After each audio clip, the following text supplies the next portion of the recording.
Gangster अमन साहू के gang को वापस से खत्म करने को लेकर पुलिस ने एक्शन प्लान तैयार कर लिया है। और जिस तरह से अमन के एनकाउंटर के बाद वापस से अमन साहू गैंग नए तेवर और नए क्लेवर में आजाद सरकार के नाम से उसका मुखिया राहुल सिंह सामने आया और एक के बाद एक वारदात को अंजाम देकर पुलिस को चुनौती दे डाली। अगर बात करें पलामू की, तो पलामू के सिंगरा खुर्द में नेशनल हाईवे 39 के कंस्ट्रक्शन साइट और लातेहार के फुलबसिया में रेलवे कंस्ट्रक्शन साइट पर सुरक्षा का जायजा लेने खुद आईजी और डीआईजी पहुंच गए और साथ ही पूरे मामले की तहकीकात अब कर रहे हैं। इस दौरान रामगढ़ पुलिस के साथ भी अब बेहतर तालमेल बनाकर इस गैंग को कैसे खत्म करें, जिसमें बताया गया है कि आजाद सरकार राहुल जो है वो पुलिस की रडार पर है और इनके खात्मे को लेकर, इनकी गिरफ्तारी को लेकर तैयारी की जा रही है।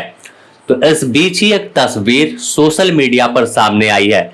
राहुल सिंह ने अपने फेसबुक पेज के स्टोरी पे लगाया है, जिसमें वह AK-47 और इंसास राइफल लिए हुए है। हालांकि चेहरा ढका हुआ है, लेकिन इशारा साफ है और कि हम रुकने वाले नहीं हैं, किसी भी कीमत पर वापस से गैंग उसी तेवर में लौटेगा। यही वजह है कि दूसरी ओर पुलिस भी तमाम गतिविधि को देखकर लगातार एक्टिव हो रही है और अब कार्रवाई की तैयारी में है। अगर बात कर ले पलामू में जिस तरह से विजिट किया है और तैयारी की है, पुलिस के साथ लगातार तालमेल बनाने को लेकर जोर दिया जा रहा है, तो इसमें आईजी से लेकर डीआईजी खुद निरीक्षण कर रहे हैं। तो इससे साफ है कि कोई बड़ा एक्शन करने की तैयारी और सुरक्षा कैसे तमाम कंस्ट्रक्शन साइट पर दे, कैसे तमाम कारोबारी को दे, उसे लेकर पुलिस के आला अधिकारी अब चौकस हो गए हैं। अगर बात करें तो एक के बाद एक, पहले अगर देखें तो टोरी में या फिर भुरकुंडा, फिर आपको जिस तरह से NH-39 के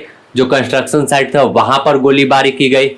इसके साथ ही कई कारोबारियों को धमकी दी गई। रांची के विपिन मिश्रा को जो है उड़ाने की धमकी दी गई कि सीधे अब ऊपर भेज देंगे। तो इन तमाम चीजों को लेकर पुलिस अलर्ट मोड पर हुई है, लेकिन चुनौती जो है अभी कम नहीं है कि आखिर कैसे इस पूरे गैंग से निपटेंगे, क्योंकि देखा जा रहा है कि गैंग वापस से पुराने तेवर नहीं कहे तो नए तेवर में, नए अंदाज में अब क्राइम जो है वो कर रहा है। चाहे रांची की बात कर ले या पलामू की बात करें, रामगढ़, हजारीबाग, सभी जगहों पर वैसे ही चुनौती दी जा रही है और फिर घटना को अंजाम दिया जा रहा है।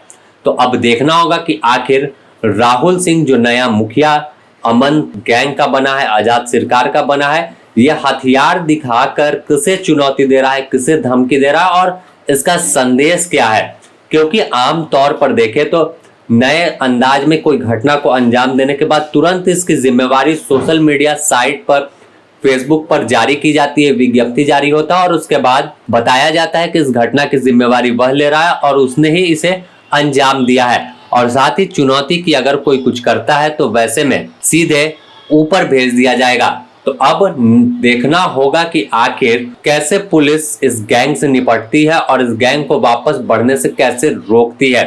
हालांकि पुलिस का दावा है कि वापस गैंग को नहीं पनपने दिया जाएगा और किसी भी कीमत पर कोई गैंगस्टर अब वापस से झारखंड में एक्टिव हो, ऐसा किसी कीमत पर नहीं होने देंगे।